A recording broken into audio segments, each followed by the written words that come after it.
masuk saja ke materinya. Yang pertama ada bab 1 yang akan dibacakan oleh Arsika Safitri dan Adinka Nurul Nazmi. Adapun latar belakang dalam penelitian ini, yaitu pergaulan adalah salah satu kebutuhan manusia, sebab manusia adalah makhluk sosial yang dalam kesehariannya membutuhkan orang lain. Dan hubungan antar manusia dibina melalui suatu pergaulan, atau yang disebut dengan interpersonal relationship. Pergaulan juga adalah hak asasi setiap individu, dan itu harus dibebaskan, sehingga setiap manusia tidak boleh dibatasi dalam pergaulan, apalagi dalam melakukan diskriminasi, sebab hal itu melanggar hak asasi manusia. Jadi, pergaulan antara manusia harusnya bebas, tetapi tetap mematuhi norma hukum, norma agama, norma budaya, serta norma sosial. Akan tetapi, remaja saat ini sudah banyak yang terjerumus dalam pergaulan bebas tanpa mengindahkan norma-norma tersebut. Sikap acuh terhadap norma-norma ini justru menjadi sumber terjadinya masalah sosial di kalangan remaja. Proses ini dilakukan para remaja melalui sikap menolak norma-norma tersebut yang dapat berujung pada tindakan perusakan atau melanggar hukum. Hal ini sejalan dengan dikemukakan oleh Robert Anisbet dalam masalah sosial menyangkut nilai-nilai sosial dan moral. Masalah tersebut merupakan persoalan karena menyangkut tata kelakuan yang immoral, berlawanan dengan hukum, dan bersifat merusak. Oleh sebab itu, masalah-masalah sosial tidak akan mungkin ditelaah tanpa mempertimbangkan ukuran-ukuran masyarakat mengenai apa yang dianggap baik dan apa yang dianggap buruk. Sekarang ini, pergaulan bebas sering dikonotasikan dengan sesuatu yang negatif, seperti ugal-ugalan di jalan, penyalahgunaan narkoba, berpegangan tangan di tempat umum, pasangan muda-mudi yang berpelukan di tempat keramaian, tanpa melihat keadaan lingkungan, sampai melakukan seks di luar nikah, atau yang disebut dengan seks bebas, yang dilakukan oleh mereka. Memang istilah ini diadaptasi dari budaya barat, di mana orang-orang bebas melakukan pergaulan tersebut tanpa takut menyalahi norma-norma yang ada dalam masyarakat. Berbeda dengan budaya timur yang menganggap semua itu adalah hal tabu. Kita tentu tahu bahwa pergaulan bebas itu adalah salah satu bentuk pergaulan negatif. Dan bebas yang dimaksud di sini adalah lewati batas-batas norma yang ada. Pergaulan bebas akhir-akhir ini menunjukkan kecenderungan memprihatinkan. Maraknya pergaulan bebas pada remaja sekarang ini menyebabkan berbagai macam kerusakan moral. Karena pergaulan yang dilakukan tidak mengindahkan aturan-aturan agama dan jauh dari norma kesopanan. Remaja melakukan pergaulan dengan seusianya sekedar untuk melampiaskan kesenangan semata, tanpa memikirkan dampak dari pergaulan yang bebas tersebut. Ketidakstabilan dalam berpikir tersebut difaktori oleh sifat dan sikap remaja yang cenderung labil, serta emosinya tidak terkontrol oleh pengendalian diri yang benar. Masalah keluarga, kekecewaan, lemahnya kontrol keluarga seperti agama, pendidikan sopan santun, dan budi pekerti juga lemahnya kontrol sosial dalam lingkungan, membuat makin berkurangnya potensi generasi muda Indonesia dalam kemajuan bangsa. Secara sosiologis, remaja umumnya memang amat rentan terhadap pengaruh-pengaruh eksternal.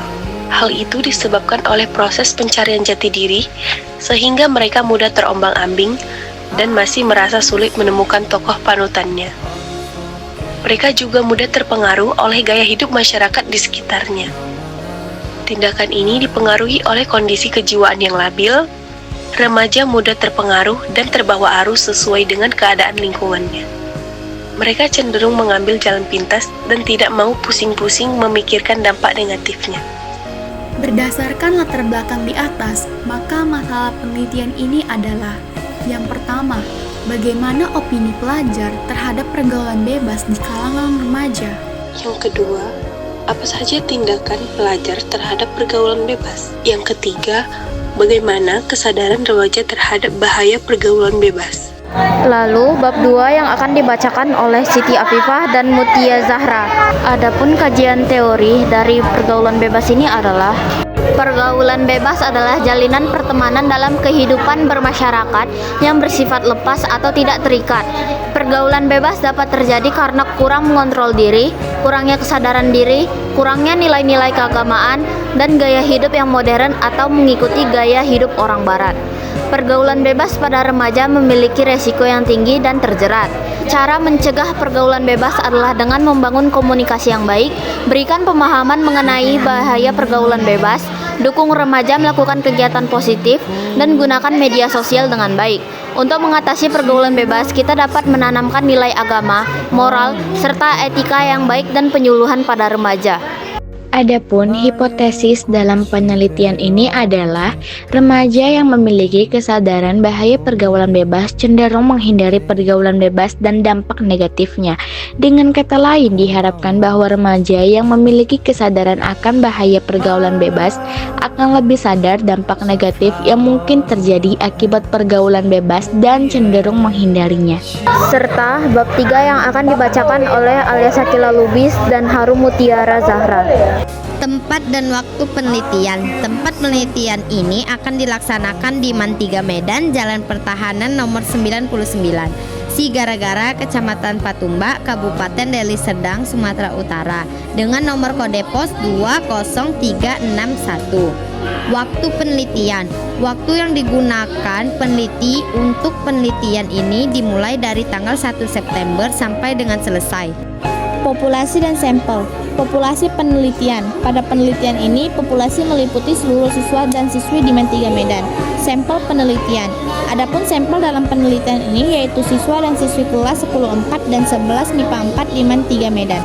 Variabel penelitian. Variabel terikat dalam penelitian ini yaitu tingkat kesadaran pergaulan bebas di kalangan remaja ini adalah variabel yang akan diukur dan dipengaruhi oleh faktor-faktor lain. Definisi operasionalnya perlu dirumuskan secara spesifik, misalnya melalui skor dari kuesioner yang mengukur pemahaman remaja tentang risiko pergaulan bebas seks, pranikah, narkoba, kekerasan, dan lain-lain. Konsekuensi perilaku tersebut dan norma sosial yang berlaku. Adapun variabel bebas pada penelitian ini yaitu faktor-faktor yang dihipotesiskan mempengaruhi tingkat kesadaran pergaulan bebas. Instrumen penelitian. Instrumen atau alat ukur yang digunakan dalam penelitian ini adalah berupa wawancara. Wawancara merupakan dialog yang dilakukan oleh pewawancara untuk memperoleh informasi dari terwawancara. Adapun metode wawancara yang digunakan dalam penelitian ini adalah wawancara semi-tekstruktur. Dalam hal ini, peneliti ingin menggali data yang berhubungan dengan 1. Bagaimana latar belakang keluarga, sosial, dan pendidikan remaja yang melakukan perilaku seks pranikah. 2. Bagaimana pandangan remaja tentang perilaku seks pranikah. 3. Apa yang mendorong remaja untuk melakukan seks pranikah. 4. Bagaimana tahapan remaja mengenal dan melakukan seks pranikah. Proses pertama kali mengetahui hingga akhirnya terjadi seks pranikah. 5. Apa dampak yang ditimbulkan dari perilaku seks pranikah pada remaja. 6. Bagaimana cara menghindari perilaku seks pranikah. Pengumpulan data. Agar dapat memperoleh data secara lengkap, maka diperlukan adanya teknik pengumpulan data, yaitu teknis prosedur yang sistematis dan standar untuk memperoleh data yang diperlukan. Adapun teknis pengumpulan data yang digunakan dalam penelitian ini adalah A. Observasi. Observasi yaitu pengamatan secara langsung tanpa perantara tentang objek yang diteliti. Observasi dilakukan dengan cara peneliti langsung terjun ke lapangan. B. Wawancara atau interview. Wawancara ini dilakukan dengan alasan bahwa hanya respondenlah yang paling tahu tentang diri mereka sendiri, sehingga informasi yang tidak dapat diamati atau diperoleh dengan alat lain akan diperoleh dalam wawancara. C. Dokumentasi. Dokumentasi merupakan cara pencarian data di lapangan yang berbentuk gambar, arsip, dan data-data tertulis lainnya. Teknik dokumentasi merupakan pelengkap dari penggunaan metode observasi dan wawancara dalam penelitian kualitatif. Analisis data. Dalam penelitian ini, strategi analisis yang digunakan oleh peneliti adalah dengan menggunakan analisis interaktif. Analisis ini dilakukan bersamaan dengan proses pengumpulan data di lokasi penelitian. Data yang sudah diperoleh kemudian diolah dan dianalisis dengan metode deskriptif. Metode ini bertujuan untuk memperoleh gambaran atau lukisan secara sistematis, faktual, dan akurat mengenai pergaulan bebas pada anak usia remaja, dan kemudian dianalisis menggunakan teori fungsionalisme struktural untuk mendapatkan penjelasan teoretik fungsionalisme struktural terhadap pendidikan seks pada anak usia remaja.